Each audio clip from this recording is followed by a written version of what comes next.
Okay, this week I want to talk to you about you, your brain, your creativity, and how you become more creative and more productive by managing and understanding that creativity.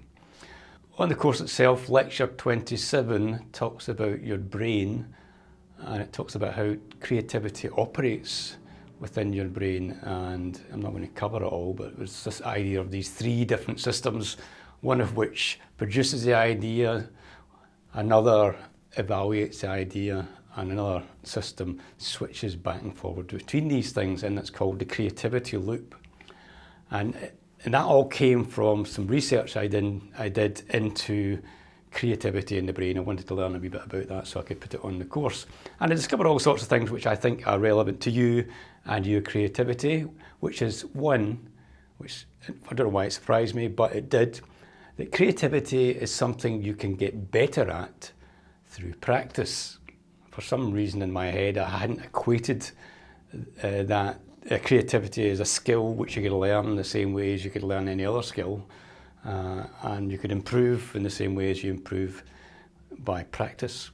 So what the research shows is that the more you do, the more songs you write, the more ideas you come up with, the more times you're in the right mindset, and the more creative you are, the better you get at it. So that's something to hold on to that. The other thing that I looked at as part of that lecture was this notion that we are at our most creative when our mindset is in a particular place. When we are in a particular mindset. And again, the research shows that that's the case. And I looked at what that mindset is. And a lot of the time, it is a kind of childlike state. One of the researchers, a guy called Kay Fairlick, said it's a bit like when we are playing. When we get into a state of play, we are much more creative. And that is not the same mindset we have when we're working on a spreadsheet or doing a maths problem or putting together an IKEA cabinet, which is a very front of the mind, very conscious part of the mind that we apply for those tasks. When we're being creative, it's much more like the feeling you have when you've just woken up in the morning. You're not quite focused. It's the kind of feeling you have maybe when you're out on a long walk and you're daydreaming, or you're just sort of half awake and half asleep.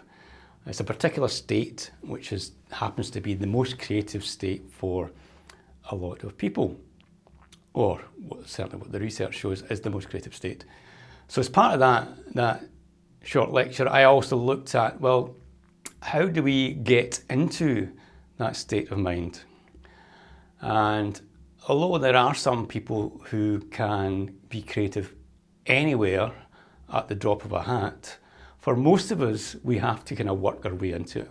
We have to have triggers. For you, and it could be different for everybody, for you it could be picking up a notepad, it could be sitting down at your keyboard or picking up your fiddle. For me, it's picking up my guitar. It could be walking into a particular room that you always use to write in. It could be meeting with a writing partner. It could be doing a creativity exercise. And one of the things I want you to take away from this Song Start Tuesday is to learn about yourself. Try all of these things, and there's no shortage of them on Google. Just creativity exercise. How do I get into a creative state? Try lots of them and find the one or the ones that work for you. That's the first task. Do that, learn about yourself. What is it that gets you into the creative mind state? Discover that. That's the first thing. The other thing which I think you should, which I discovered through this research, and is kind of obvious anyway, is that as well as becoming more creative, you can become less creative.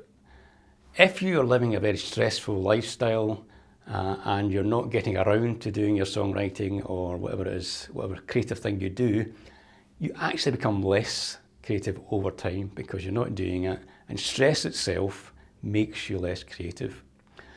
And from that I was thinking, well, a lot of the time, particularly songwriters, or I suppose a lot of creative people whose principal job is not that. They feel they have to wait till they find a bit of time. They have to wait until they feel inspired. And what I'm saying to you is don't wait. Build creativity into your schedule. If you're not finding time to be creative, it's your fault. You have to build it into your schedule. You have to say, right, okay, every Thursday evening, nothing else is happening apart from I'm going to go into my writing room, or I'm going to pick my guitar up and I'm going to work at it for the next few hours. And that's going to happen every week. Or whatever it is, it's just up to you. You just decide. But build creativity into your weekly schedule. You'll do it more often. You become more creative because practice makes perfect.